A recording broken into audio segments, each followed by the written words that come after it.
You can say to us, I experienced a bliss beyond description, but I don't want to do it again yet. That's sort of where you're standing, isn't it? In other words, I experienced a bliss beyond description. It was a relief that I can't even articulate. It was a wholeness. It was a oneness. It was a beingness. It was a worthiness. It was a love that I can't even find words to describe. But I don't want to go there yet. Because you think that means you got to let go of all of this. But think about what we're talking about here today. Not letting go of all of this, just letting go of the parts of this that are keeping you from that. Wouldn't you like to walk into a room knowing who you are and knowing who everyone else is and loving yourself and all of them? Wouldn't that feel sweet? You do it by dreaming more. You do it by taking more walks in the park. You do it by more basking. You do it by making more lists of positive aspects. You do it by playing the wouldn't it be nice if game instead of the wouldn't it be awful if game. You do it by realizing that there is a vortex version of your government that your existing real time in terms of physical reality government will never meet up with. There are too many of you putting too much in the vortex of improvement for any now reality to ever completely catch up with. And when you stand on either side of the aisle or right down the middle and you demand that an organization or a person or a government meet your vortex that you have created, you are asking the impossible.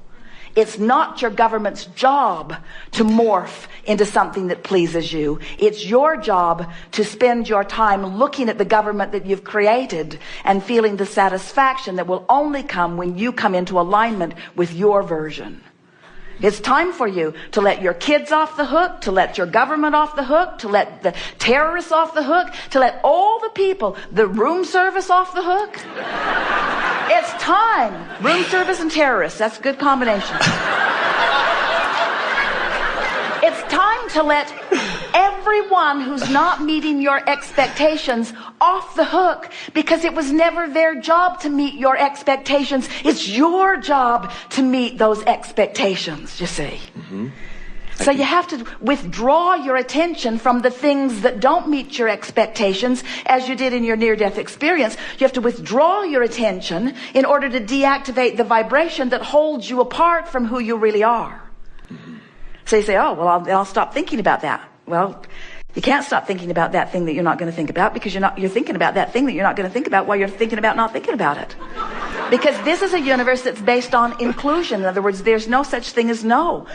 When you say no to what you don't want, it's like saying yes to what you don't want, because there's no yes or no. There's just attention to it, which is always yes. So how does one withdraw their attention from the unwanted, or from the not yet fulfilled, or from the not as good as? How do you withdraw your attention from something? Only by giving your attention to something else. That's all. You just have to give your attention to something else. So it's easy to give your attention to well-being when when you have a death experience and you've completely withdrawn your attention. It's easy to know that completely and to remember it, you see. But when you're here in your physical body, you have to work at it a little bit. And the way you work at it is by first knowing it's possible, and there's no one on the planet that knows it more clearly than you, because you lived it real time and have remembered it vividly ever since. So you know what the potential for that is. Now you have to train yourself thought by thought into the frequency of that, you see. It's one of the best things about a gathering like this, is that as you sit patiently listening to us, ranting on and on from our place of knowing who you are, as you listen a little while, you start knowing it too, just for a little while. It's fascinating to observe you listening to leading edge conversation, and there is no conversation on the planet more leading edge than what's happening right here in this room right now.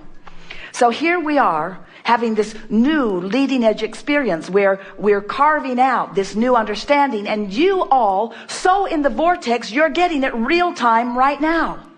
It's almost as good as being dead.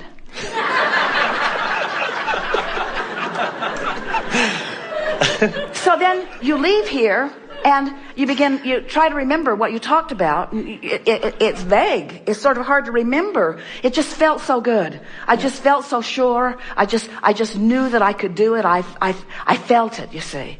And so that's really what you're reaching for. Just keep acknowledging when you're feeling it, and try to feel it as long as you can when you are feeling it. And before you know it, you'll have such a proclivity, a vibrational habit of vibrating there, that the other stuff just falls by the wayside by lack of airtime.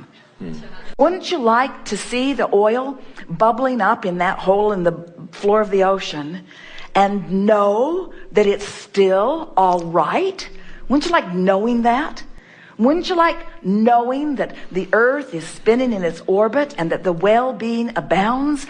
Wouldn't you like to have such frequent glimpses into the vortex that mass consciousness has created, that you never, ever, ever again worry about humanity, about its survival, about its sustaining, about its existence? Wouldn't you like to know these things, you see? That's who you have to be dead in most cases to know that. But you all have the inside track on that. In other words, you now understand that there is a vibrational world that you can tap into in a knowing way. Wouldn't you like to be like Jesus, who could stand looking at someone who is dripping in illness and so know their vortex version that this version doesn't mean anything? That this version is so temporary, that the knowledge of who they really are and the wellness that they really possess, and that the wellness that they have really created and carved out of life, that's who they are, and just know it so powerfully that when you look at them, they know it too. And because they know it, it must manifest right before their eyes and your eyes and everyone else's eyes, because the illness cannot abide in a vibration that knows that much well-being. Wouldn't you like to be someone living, not dead, living, there is only life, but living. Don't you want to be that, you see?